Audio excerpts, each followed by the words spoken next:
কথাতেই আছে নিজেকে ভালোবাসো, নিজেকে ভালো রাখো।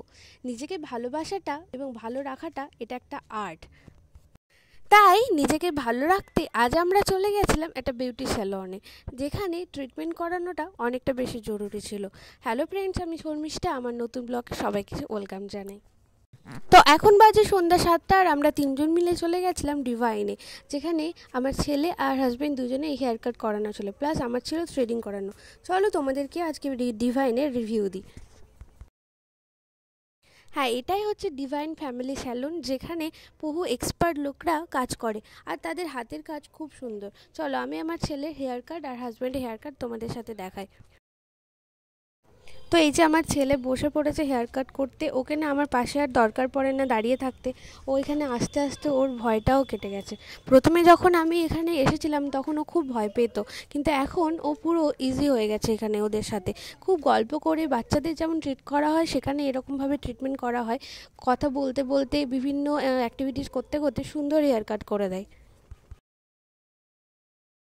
তো এই যে আমার ছেলের হেয়ার কাট ডান, সবাই দেখে বলো কেমন হেয়ার কাট হয়েছে। চুলটা খুব একটা ছোট করায়নি, কারণ ছোট করলে মুখটা কেমন একটা বাজে লাগে, তাই বললাম অল্পের মধ্যে খুব সুন্দর হেয়ার কাটটা করে দিয়েছে। আর এদিকে দেখো আমার থ্রেডিংও ডান, এটাও খুব সুন্দর করেছে। আর অন্য জায়গায় করেছে আমি অনেক জায়গায়, কিন্তু প্রচণ্ড ব্যথা লাগে সত্যি কথা বলতে।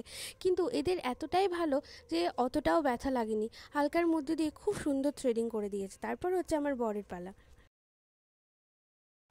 তো তারপরে এই যে আমার বড় বসে পড়েছে, বড়েরও হেয়ার কাট। ওর চুলগুলো না খুব বড় হয়ে গেছিলো, তাই খুব তাড়াহুড়োই ওর কাটার দরকার ছিল। তো যা হোক ওর বসিয়ে দিয়েছে ওকে চুল কাটাতে। তো দাঁড়াও তোমাদেরকে দেখাই বড়ের হেয়ার কাট কেমন হয়েছে।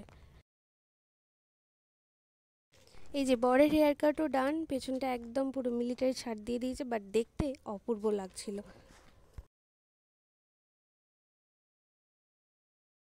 তো আমাদের হেয়ার কাট তো ডান। বাড়ি ফেরার সময় 1 কাপ করে চা খেয়ে একটু ঘোরাফেরা করে তারপর আমরা আবার বাড়ি ফিরে চলে আসি। তো আমার এই পুরো মিনি ব্লগ কেমন লাগলো অবশ্যই জানি, ভালো লাগলে অবশ্যই চ্যানেলটা সাবস্ক্রাইব করে দিও। Thank you.